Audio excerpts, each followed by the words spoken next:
Look at this spout, the way we get the red fish. You have to watch this spout. Look at this. Oh, oh, oh no. Oh, Wendy added with the physicality. Damn. Wendy, oh, he knocked on the plate. Look at this spout, the way we get the red fish. Okay, so we'll get started. Sorry, I'm like a minute or two late. Been very busy. So, how's it going, Andy? Good to talk to you again, mate. How are you?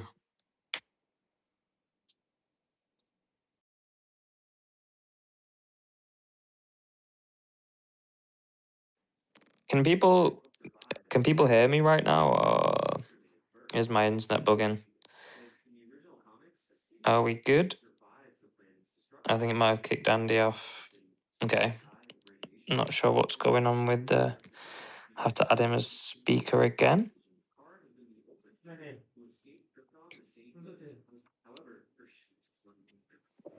I think his X might be bugging. It's okay. I'm sure he'll figure it out. So let me bring up. Mm-mm-mm. So let me get my trading view up as well. See how we're doing today. So let's take a little look. Oh, Casper's looking good today. Looking good. So okay. Anyway, we'll get right into it. So I'm not sure if you can speak yet, Andy, or not. If you can just let me know if when you're able to speak or not. But for now, we'll just talk a little bit about Casper until you're able to speak. So I'm feeling pretty good about Casper in general. I mean, I'm always feeling good about Casper, to be honest with you. We had a recent rise today, nice little what 7% on the daily or something like that, back up to the 325-ish zones. Nice to see, showing strength around this level. I mean, even in relation to the market, we're showing strength around this level, and I think that really shows like people's conviction, like people are accumulating it, not because they see the price is so much lower than it was, and because they have real conviction in the project, such as myself. So Andy, have we fixed the problem? Oh, no, no, no. I'm okay, bro. I'm all good. All good. Okay, sweet. So we fixed that. So have you heard much about Casper before? Yeah, of course, of course. I'm a big fan of proof to work mechanisms, consensus. So yeah, I do heard about them. No, amazing. So, I mean, you've seen that I post about it all the time. I've been invested in Casper since 2023. Met some good people as well. I see Andrew in the chat. Met with him in Dubai. I met Wolfie in LA. Met some pretty cool people. So with Casper, anyway, just a little bit of a bit more of an in-depth introduction for you, and then let's also go into your book, also, guys. So. I'm not sure whether it'll be Andy himself and or our friends Weeks, but we'll be giving away 10 copies of Andy's book too. We're just trying to figure out how to do it because I'm on a different Amazon region. He's in a different Amazon region, but yeah, we're looking to drop people a copy of Andy's new book, which is pretty cool. So if you want to be want a chance of that, also just retweet the space. And I'm also going to drop two people some Casper. I said I do that on my two weekly spaces. So at the moment, Andy, so we've got the Takata hard fork coming, which I think a lot of us are pretty excited about. As you say, you like proof of work networks. And I think that with Casper, this is really where it starts getting quite serious. Because previously everybody talks about it because of its speed and its scalability and everything, but realistically, something that I'm particularly bullish about is when that can be really built on, when people can code, when people can build apps, all of these things that bring developer tools. That's what really makes it in progress for me. Like I've been investing in it, as I say, since 2023, and I've one of the main things I've always seen about it is the fact that I believe it's one of the best networks out there, if not the best, to actually build on, and that's finally coming to fruition. Or a big step with the Takata hard fork. So very excited about that. So anyway, with your new book coming out, it was you said it was on the Amazon bestsellers list. That's pretty freaking awesome. It's like your sixth book, isn't it? I think it's like I think maybe the fourth or fifth book. Fourth or I wrote. fifth. Yeah, but I try to like do it every other year. So last year I actually did a book on it's more like a fiction book. Talk about Singapore entrepreneurship, but on a frictional style. So I had a break, and then yeah, this year I launched the tech book, right, about Web4, about decentralization, and yeah, man, to be very honest about this, uh, I when I wrote the book, I had many different versions. Um, in one of the version, I was actually thinking of working alongside with a blockchain, to test out my the hypothesis on how on decentralization and how to make things more decentralized. But I didn't have a chance to do it because those chains who wants to work with me, they don't have the community. They have the money, they don't have the community, and and and it's not ideal for me. So that could be, I mean, in future, we could find ways to write about, how decentralized a blockchain can go. That could be a new topic that I want to push, because most of my research topics from my end are just decentralized driven. So this just want to say a few things about that too. Yeah, I mean, it would be great to see you have a deeper look into Casper if obviously decentralization is a big aspect of your research because like the only paid marketing Casper ever had came from the community itself. So when you see me posting about it, Chris here hosting spaces, all these guys, none of them are being paid to do so. Like the community is very strong. Andrew, who you can see in here, he was running. I don't know what he's doing these days. I still talk to him here and there. But he was running like a Dubai meetup for the Casper community, and like things are getting pushed forward right now to try and push a little bit of community funded advertising into universities in London for like new entrepreneurs, new developers, new builders to look at Casper and research Casper early on and hopefully build on it too. So and it's all being pushed by the community too. So that's one thing that people like about Casper is the decentralization aspect. So it'd be pretty freaking cool if you were to consider having a look at it and maybe including it in your decentralization book if you decide to write one about that. Sure, that's something that we can definitely look into. Like I said, yeah, I like the POW consensus a lot more than the POS. And I believe, yeah, that's my belief, man. Right from day one, when I stepped into the blockchain space, is it has always been POW that I'm more for now. So let's see. We could definitely work out something, man, bro. Yeah, that'd be pretty awesome, man. And I'm sure a bunch of the guys would buy the book as well from the Casper community too to support that. Obviously we aren't funded like by any organization right now or anything like that. We're all here because we want to be here. So it's not like we can be like, oh yeah, we'll go talk to the CEO and fund this X, Y, and Z. But we can fund through publicity. Through our networks and things like that to try and push that book further too. So anyway, you recently wrote about. In fact, no, I wanted to ask you one question before I go deeper into the Sure. book. So how what brought you into blockchain at the very beginning? Because you've been around a long time. I've known you since all the way back from Blockcast. You've had That that for was a long years. time. Yeah. So what really brought you into crypto and writing these books on technology? Yeah, I think you and I, we go all the way back when your account was really small back then. But of course now you have your own big audience. I just want to say good praises for you. Staying around. and doing the right things. I I started so it's a very separate thing, right? So I started Bitcoin, buying Bitcoin in 2012, more of a utility reason, because I invest in advertising companies. We were doing some really big marketing for a super huge a unicorn right now that is from Hong Kong, China. So we had to have a lot of this pseudo account or anonymous account.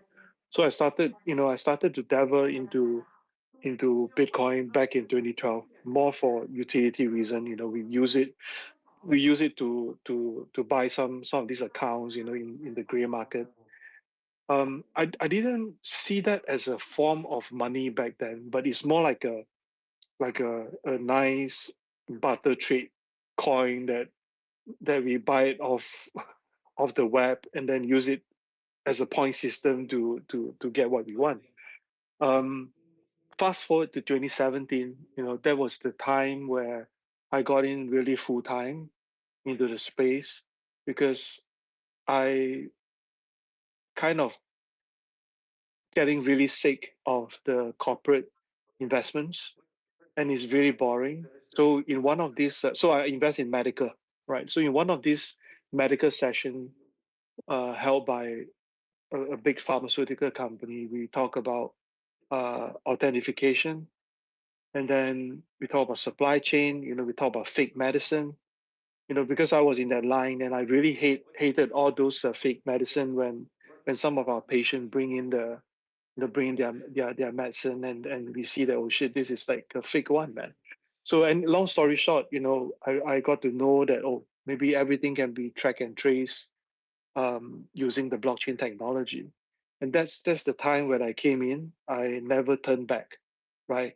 I converted the um, I converted the Web2 um, capital company into a Web 2.5 Web3 company back then. And I never looked back, because back in the good old days, in the ICO days, I really see that crypto is the future money, right? If I believe that crypto is the future money, and I believe in decentralization will bring the future money to the next level, I told myself and some of my friends who are still with me, some of them just a handful, that yeah, let's push for decentralization, right? And I think the journey has been really fun, since 2017 to now. But because of that vision of decentralization and so forth, I've done a lot of things, right? Because if you sit on the capital side of things, right, you can invest into like media company that knows about broadcast. You invest in market making companies. You invest in acceleration. You invest in different projects. Then I understood very clearly that what we are building is not decentralized, right? So I, I'm making money, but I'm not happy. Right. So in 2021, I started to write about Web4, which is a more decentralized web compared to what we see in Web3. Right. Because Web3 is all kind of having all sorts of governance issue.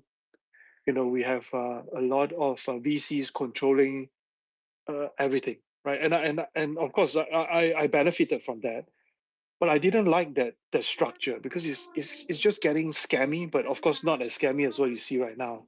But it was just getting scammy, and I started to write about it 2021, and then 2023 I gave a keynote speech about Web4, and I started to talk about AI and blockchain and so forth and so on. I did it so many times on different opinion article. I was at one point contributing to India Times. I'm not paid, by the way. I don't need that money. So I kept pushing the blockchain agenda. Of course, through the writing, and most of you that know me, I kept talking to different government. Um, I just want to push the agenda. So I've never stopped since then, man, bro. It's a crazy journey, man. And yeah, it is how it goes. Really, you only keep a few of those people around you from the past. It's unfortunately very necessary. So Most of obviously them you're left, bro. Most of them left because the uh, market went down. So it's sad, crazy. man. It's sad. It is, bro. But I like the fact that you've brought out the book based on AI as well. Like I'm quite interested in AI. I mean, I'm not sure about whether I haven't been able to really read the glossary or anything yet. But like my personal opinion on AI is I think it's quite dangerous. I think there's a lot of positives and also a lot of negatives, and I'm not sure whether it's a good or a bad thing yet. So I'm interested to hear like a little bit of a brief from you, or maybe let's say if you can give us all like a bit of a summary of like what are your opinions around AI? Do you think it's a good thing, a bad thing? Like what direction are you looking at when it comes to AI? I think everything has a good and a bad side, right, bro? I think right now for AI there are more positives than negatives, and of course there are different aspect to it. But long story short is, do I trust AI? Short answer is I do not trust AI completely, right? But if you look at the narrative around Web4, is that AI is actually the brain, right? So humans like us, we are the architect, right? We tell the brain, the artificial brain, you know, to run tasks, and then blockchain is actually the spine, right? So it connects everything and make it sure that the whole structure stands straight, right? And not like tilted to the left, tilted to the right, aka a bit more scammy and scammier. So if we have that perfect balance, and we believe that AI is here to stay, automation is here to stay, autonomous intelligence is here to stay, then I think the best marriage that you could see would be AI being the brain, crypto being the spine, secure things, and make sure that they are check and balance, right? But again, if you zoom out again, most of us are looking at this from a Web3 point of view, right? So my Web3 story is Web3 is not decentralized. There's always a governance, a biasness. Um, we need it to be more decentralized. If not, why are we here, right? So if you look at that portion, I think AI as the brain will come in to balance out that whole consensus mechanism, right? To make it more fair, right? Instead of just leaving it to the human will be led by all the greed and so forth, and nothing good is going to come out, right? So AI is going to come in, make it fair, make it more sexy, right? From a Web3 perspective or decentralized perspective point of view. But then if you talk to more AI folks, because I used to run a capital company with AUM of 1 billion, right? So we invest in tech, we invest in different kind of crazy stuff, some stuff that you wouldn't even imagine in terms of automation, in terms of some other fintech stuff. But if you look at from a capital company, looking at investing into AI, or even from a government perspective looking into AI, to be real honest, if you are the if you are the government, or if you are the end user, the whole AI frontier model, if you let one or two of them monopolize the whole data, the whole processing power, the whole computing power, is actually something very crazy, right? If you look from the AI perspective.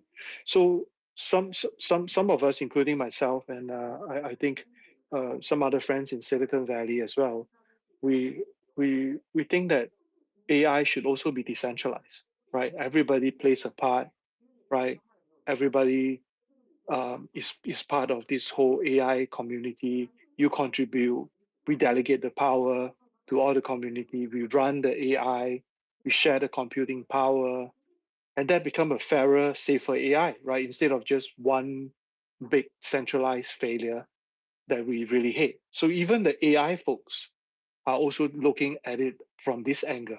Right now, they will say that, oh, it should be open source, it should be this and that, but deep down, if you speak to them, with in different settings, what they are actually saying is that the AI power should be distributed, and it goes back to the whole, the whole Web4 era that I've always been trying to push, in which it has to be decentralized, right?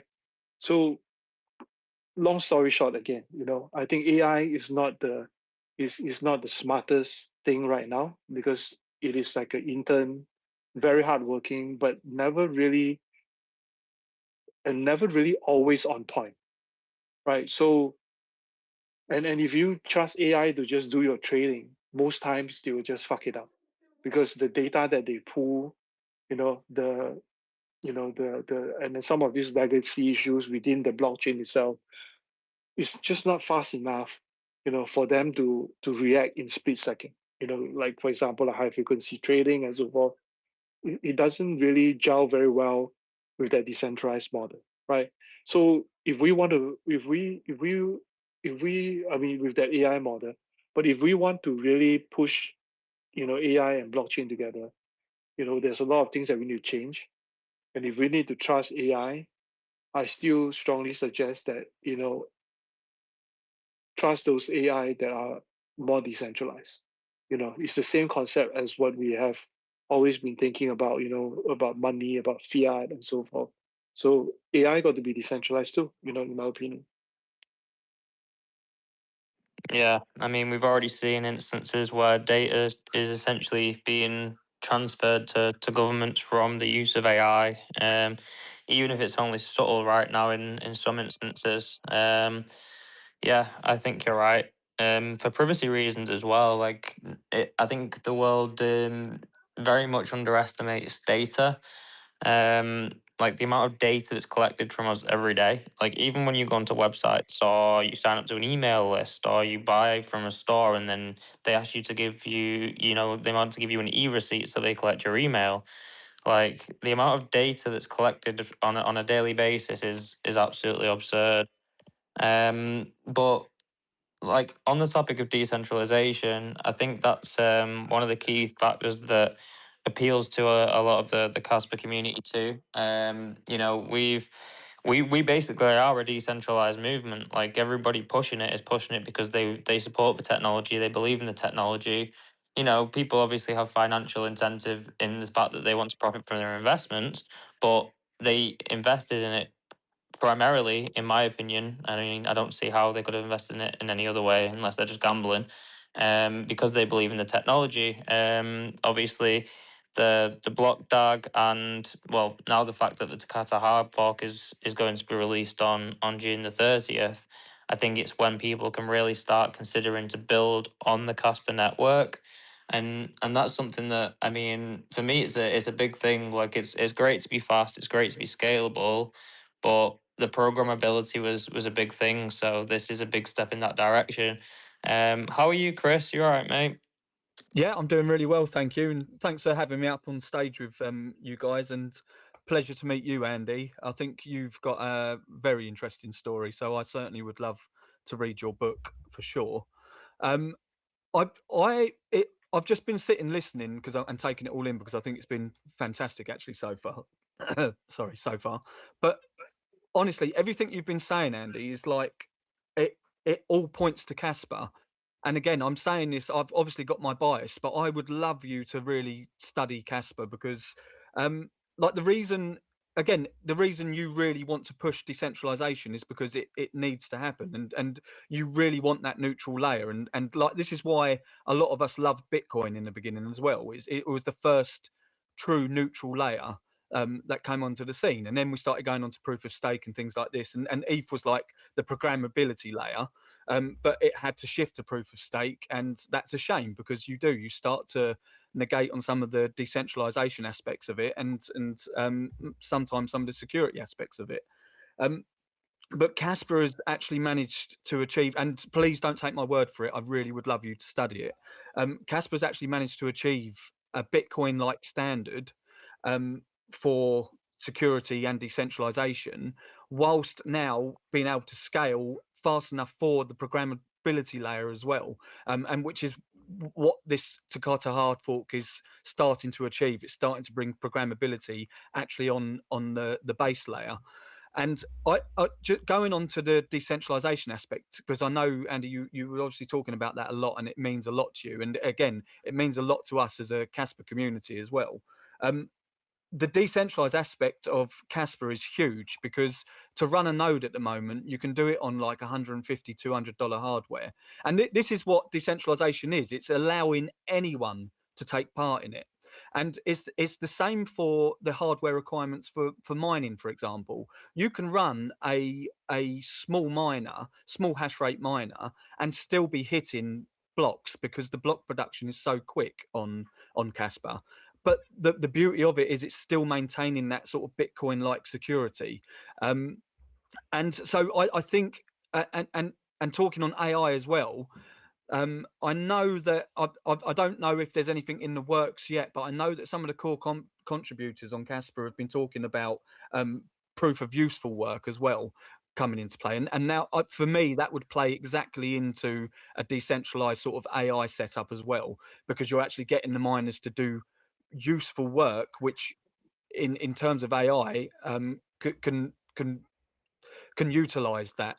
I don't know how far away that is or anything like that, but it's certainly the direction I feel that Kespa potentially is going to. So anyway, I've had my absolute brain dump on you now, but it's a pleasure to be up on stage with you. I think your journey's fantastic. So yeah, I beg you, please study Kespa, because I think it may be what you're looking for. No problem, man. Like I said, I'm a big fan of POW. Sometimes, well, there's a lot of things to do, right? So most of us only look at, did I say this? I mean, most of them we only look at price, right? Most of us we forgot to really build, right? Build the tech community. I give you an example, right? Without naming any chain. I've seen blockchains that can do very good events, right? They spend good money on events. They push for projects that their friends participated in, fund them big time, but they still fail, right? It's because they fail to bring the communities together, right? If Kespa has the community, right, and real push in communities, and get the right builders in, easily, in the next bull run, you could easily be a top 20, coin. Because right now, honestly, very honestly, most of the chains that we see, apart from those that we could really, okay, put it this way, apart from those who are listed on Binance, right, which is the other one that is not listed on Binance and has good traction, right? Far and few, maybe another 3 or 4, right? But this is the chance, right? I'm not here to show a chain, or talk about the price, but most people who understood, how price action is like, how volume are created, you know most times is all sustained by real builders and real community, right? Of course, other things is you need to be listed on Binance, or maybe Upbit. That's a lot of work to do as well.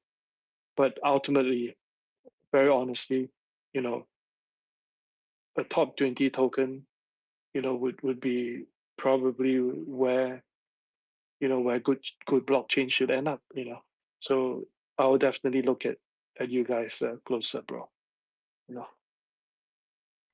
I really do. Yeah, sorry, Chris, mate. Yeah, it's also very much appreciated by the community too. And it's not that trying to push it on anyone. It's like, for us, the technology really does speak for itself. We haven't got the 500 million or whatever the hell these, number one, two, three, four blockchains, proof of stakes primarily have got to pay every guy on Solana to post about the blockchain. Like, everyone's here because, like, we've researched the technology, like, we like what we see. I believe that Casper already set a proof of work record on transactions as well. The exact figure I can't think of off the top of my head. I've wrote about it before, and that's the thing. Like you say, if there's a reason all these people are here, if you ask people where they first saw Solana, it's probably from like a lot of them anyway, is probably from a paid influencer, from a Binance listing, like a corporate advertisement, and then it gets obviously it gets on that global scale where then everybody sees it. But Casper's grown as organically as it possibly can. I think there was only one period of marketing that was funded by the community itself at the start, not a corporate entity. So yeah, the point from the Casper community, like, is this technology actually does matter. It's actually an upgrade to what exists right now. It's not proof. Obviously, you say you like proof of work, and there's a reason for that on the security side of things. And this is bringing just a new level to that. And yeah, I'm not gonna bring too much more of that up. It's just good if you read about that a little bit yourself, and then it'll be interesting to hear what your opinions are. I think you'll like what you see if if you were or still are, I'm not too sure, a big advocate of Bitcoin and the decentralized aspect of that. I would say that I'm not going to say it's an upgrade to Bitcoin, because I believe that Bitcoin, obviously, it's moved away from its original use case, let's say. Like, it's more like the digital store of values, like the digital gold now, like for big corporate equities to dump cash and be happy, and be able to just sit on it. And that's sort of what we're looking at the moment, where big players especially can invest in the crypto world and be happy, safe, and they see it as gold, the digital gold. Whereas, yeah, Casper takes like a little bit of a throwback to the original fundamentals of Bitcoin, and tries to improve them in a way that allows people to build on it and scale to a significant level. But yeah, anyway, back to the AI conversation, because for me, AI is, like I said before, it's a very interesting one. And how would you implement a decentralized AI? What would that look like to you? Because I think there has to be a level or some sort of level of input from humans. Obviously, no corporate entity like controlling all the buttons, but uh, what would a decentralized AI look like to you? Like, would there still be a level of human input that is coordinated for maybe safety reasons as well? I don't know what your outlook is on that. So it really depends on whether we are talking about this from a more consensus uh, outlook, or point of view. But I think more basically, if we look at this from an architecture stack, I will usually break this down into four different layers. So the first one would be the interface layer, right, where it's more intent based, right? You translate all this human language into complex multi-chain operations, right? There's the interface layer. Then right below the interface layer, there will be an agent layer. So that will be the autonomous workforce. That will be the brain. So AI agents will navigate from different protocol, manage all these different cross chain state, and executing the goals within the user's constraint, right? So it depends on whether what your smart contract wants. The agent will pull the data from the smart contract and automate it from there, right? Then right below the agent layer, it will be the protocol layer. So it would be that programmable trust that I kept saying in some of my posts, right? So that protocol layer would be the AI enhanced uh, smart contract adaptive layer, right?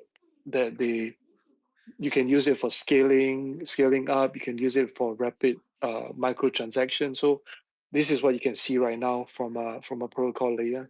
And then last but not least will be the data layer, where we talk about the foundation, the decentralized storage network, the ZK knowledge proof data structure will all be there, right?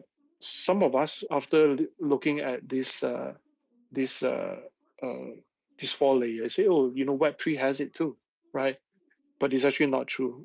Most of the Web3 architecture that you have seen, if some of them, they lack the data layer, right? Their data interface, everything is not decentralized, right? So if we talk about a fully trustable network that has no decentralized storage, it's just missing the piece, right? But this is highly debatable.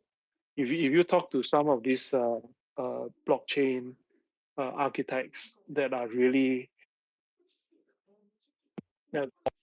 and they really want to look at decentralization in a different manner, they will definitely opt for things like Filecoin, making sure that everything is decentralized. But because this is what they want, right? But if you talk to some other folks where they just want speed, sometimes they will think that, oh, the decentralized storage is not important, right? They will think that, oh no, I could always put it on AWS and we could just push it, using a centralized storage, because that can help us achieve the speed and the transactional speed that we all talk about, right? So the structure should be all conversions of the whole architecture. The 4 layer that I talk about would be at least the most basic thing that a fully decentralized AI driven um, uh, network should look like, right? So that's my quick reply, bro. It's interesting. I mean, your knowledge on that is significantly greater than mine. If I'm perfectly honest, I haven't done too much of a deep dive into the fundamentals of AI. So in terms of like technology and how it can impact business and things like that with AI, I was thinking of like AI as a marketing tool. Like I don't know what your views are of that, but I thought that AI could be very useful as a marketing tool. Like for example, I don't know, people are trying to grow a crypto project or a new blockchain, or they're just let's just say they're a standard community member of a blockchain. They like the blockchain, and what a lot of people used to do is just send like one token to a bunch of addresses. Um, it would be very very cool if AI could be optimized in a way to verify, maybe with the blockchain, that the token is legitimate, and allow people to transfer that single token or whatever to active addresses, so that people can research that blockchain or business or whatever. Like what do you see the integration of AI and blockchain in corporate terms for things like marketing and things like that? I think if you're talking about that, then to be honest, there is no need to talk about blockchain, right? Because right now, right now the AI agents are already doing what you're saying, right? So I just give you a real example. I have a friend who is in Hong Kong. So he used to run a media company that is pretty reputable in Hong Kong. They used to have editors, they have their social media team, they have their this videographer, they have their video editor, they have their social media promoters and so forth.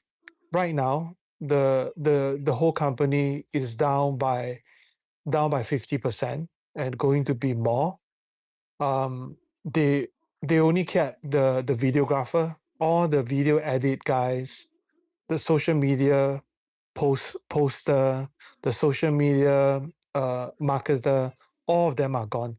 They are replaced by I can't remember how many, but I remember like 12 or 13 AI agents, everyone doing the task for them on a daily basis, right? But of course, production increase, productivity increase. But if you read the article, or when you look at their video that is created, you can actually know that it's AI, right? As long as they are okay, their audiences are okay with that, the cost is much lower. They save the cost. I think that would be a win-win situation, right? But there is no need to have it decentralized. But if you are talking about maybe non-marketing stuff. For example, if you're talking about you want to deal with your portfolio, right? AI agent to replace your your portfolio manager, you know, then I think maybe AI and blockchain would be a better situation because you need that check and balance, right? The AI agent will be the one thinking, strategizing based on you, the architect, instruction, right? And then what is actually securing everything would just be uh, be the blockchain layer, right? So um, I think if we are moving to a state where we are going for full automation, right? Then we will start to say that say that maybe whether it's marketing or whether it's writing or whether it's trading or whether it's portfolio management, then if you want it really full autonomous and fully automated, then in my opinion, you need it to be in the Web4 environment where things can be controlled. And again, the keyword is to have the check and balance. So I'm actually looking forward to full automation. Right now, we see semi-automation. A lot of these things are just done based on the instruction of the architect.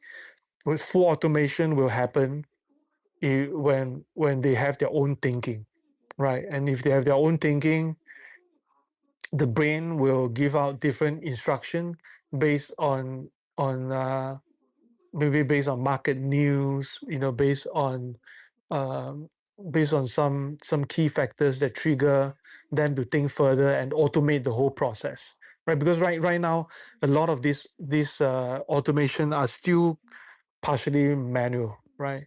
So hopefully, in time to come, we can have the full automation vision that I want, in the Web4 space. Actually, I wrote about it on in my book. I even talk about the like a totally sovereignty model. Where we really don't depend on manual inputs, and everything will be governed by AI. But of course, these things are all very idealistic. But if it ever happen, to that extent, I think that would be a win-win-win for everybody. It's interesting.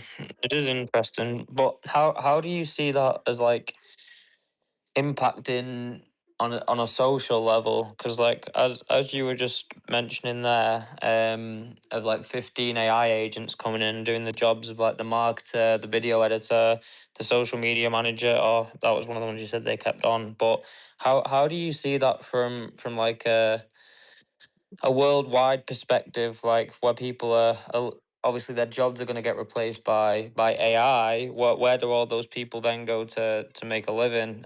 Is there enough jobs outside of outside of the industries where people can be replaced by AI to give all of those people like work? Because if too many people are unemployed as well, that's not good for many reasons. I think the concept of AI replacing the workforce, of course, is possible, but it's just going to take some time.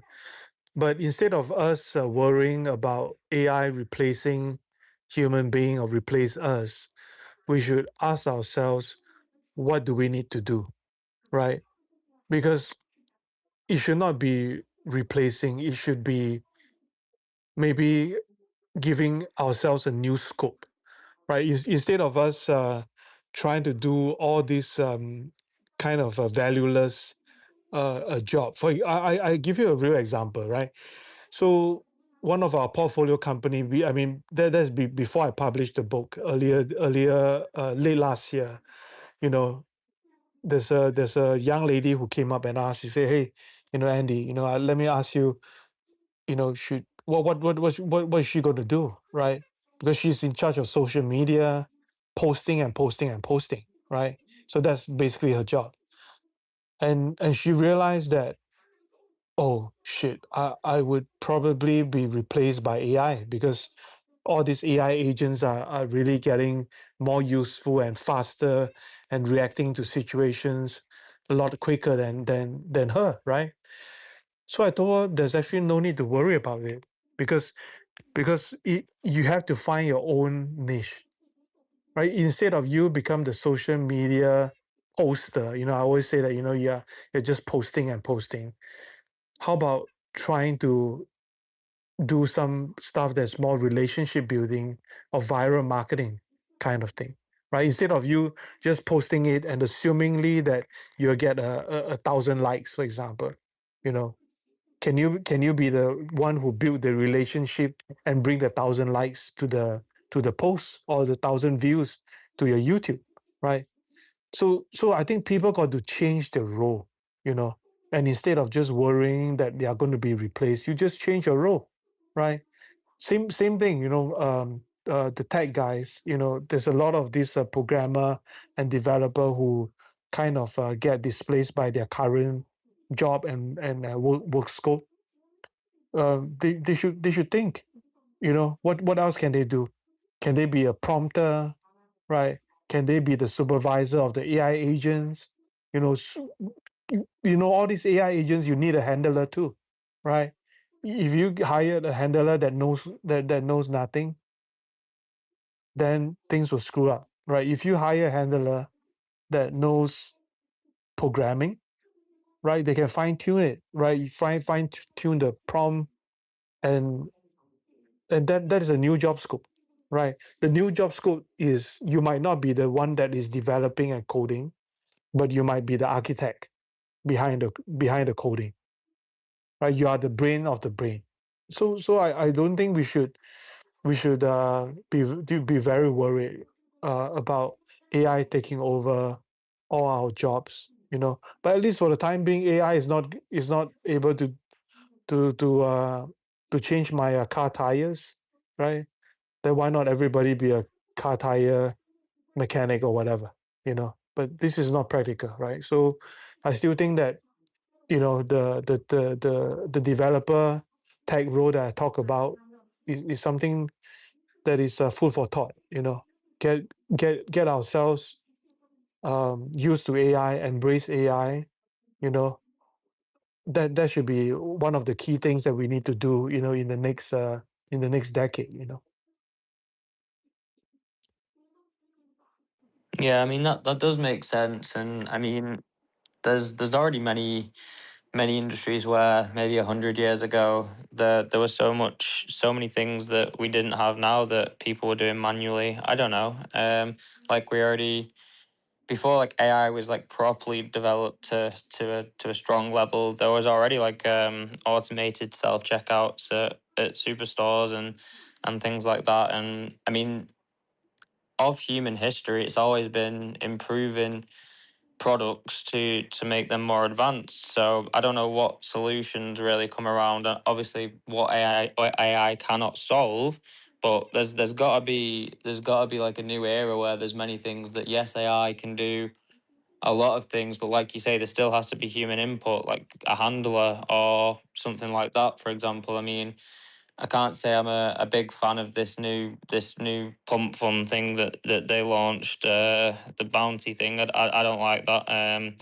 No disrespect to anyone or any companies or anyone that does enjoy that, but I don't think it's great humanity wise. And I think that you need like something like AI cannot be used to filter that. Like it just can't like that needs a human. There's going to be many industries that are not able to be replaced, but we can work alongside AI where AI will take off some of the workload, yes, but the human input will still be needed. And I think that's kind of the way you have to look at it, like you were saying, like what can AI not do? What can it do? How can we advance the world with AI and then contribute on top of Yeah, that? but bro, what I don't like the whole pump fund model, right? It makes it cheaper and cheaper. Right now, the bounty thing is just ridiculous. What if I say that the Indian guy, the two Indian good dudes are AI? Is it possible? I think it's possible too, right? So Absolutely I just possible. didn't like the model because at the end it doesn't bring much. positivity. It become, to me, it's more like a net negative outcome. So I never liked that kind of pure hype model, and creating all those bullshit projects that is just going to kill us and extract us a lot further. Those are really fucked up, man.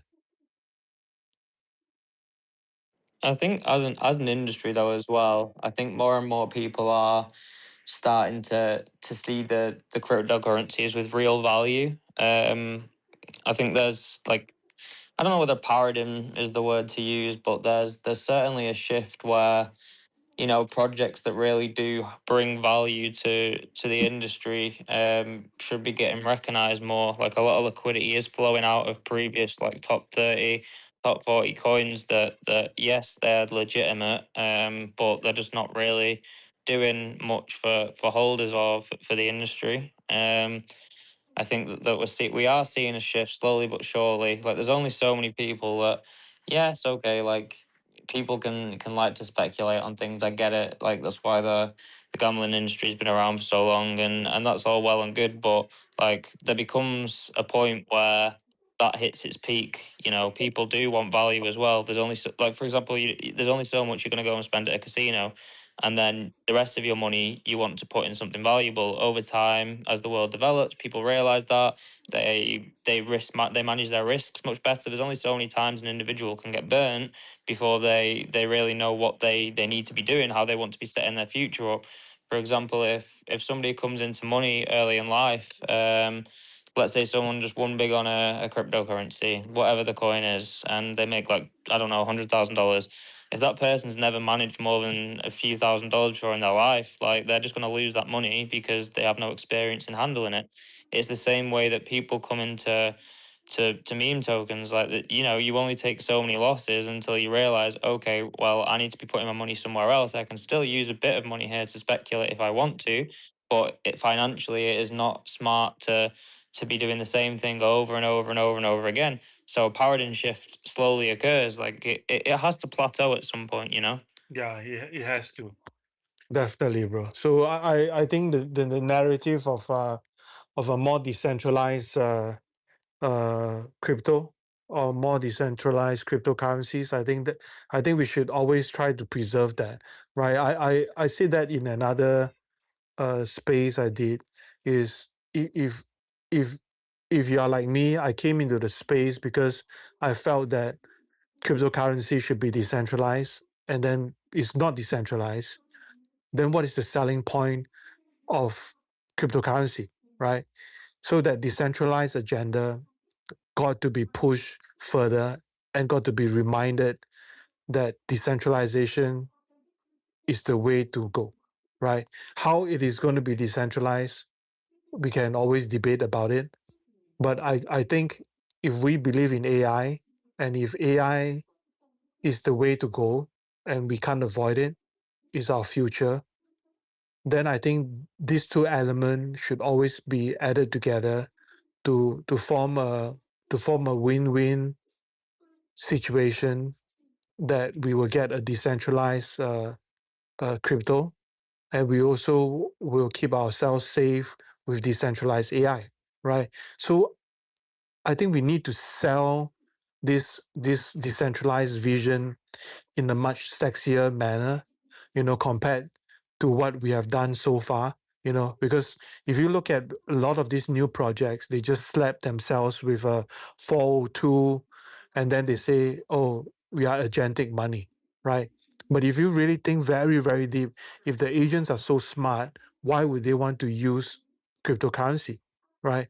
So before we go to the stage where the AGIs and the brains start thinking that they need to produce their own AI money, I think we should always try to stick ourselves to the fact that we need decentralized AI, and cryptocurrency got to be decentralized, so that we can still continue our journey, and prove to everybody that cryptocurrency is the future money, is the future freedom money, right? Yeah, that should be the case. I think that's a good summary, to be honest, Andy. Probably a good place to halt. You're probably very busy as well. It's been great to talk to you. I'm sure I'll jump on your space again soon as well. I'm not sure what days are you hosting them at the I moment. don't have to be honest, recently I stopped using my own account to host spaces. So I run Oh it. yeah. I run it whenever I'm free. Um, like maybe Mhm. in 12 or no, in about 6 or 8 hours from now, using Blockcaster's account. I think it's a lot easier, to do that, versus using my account to run spaces. Sometimes you want to have fun, sometimes you want to share stuff, sometimes you want to talk about serious stuff. Yeah, Yeah. but 100%. come by, bro. Whenever Yeah. we Yeah. have Yeah. it, we always welcome you, man. You know. No, absolutely, Yeah. man. Absolutely. Yeah, I get what you're saying. So yeah, if you are interested, guys, I need to talk to Andy from Weeks as well. He said that he would sort out 10 copies of Andy's book for people in their space today. How we're gonna do that, I'm not sure we figured it out yet because me and Andy are on different Amazon stores to Yeah, it's it a is, man. complicated one I because you can't kind I of need can't to be gift it out. So yeah, so you need to maybe be just openly say about this is that maybe I could get one of my friends in US to do to handle this, yeah. like to give out all the gifts. But the folks got to be in US, at least have a US Amazon account. If not, Mm. you will not be able to receive it. So let's do that. I think Yeah, must be a way to work around it, man. Let's see. yeah. If anyone has any ideas, let us know. Like, because we can't send from one Amazon address to another. It's a complicated one. But regardless, I'm gonna drop two people some Casper from today's space slash the post that I put out. I'll grab two people off there, send them some Casper.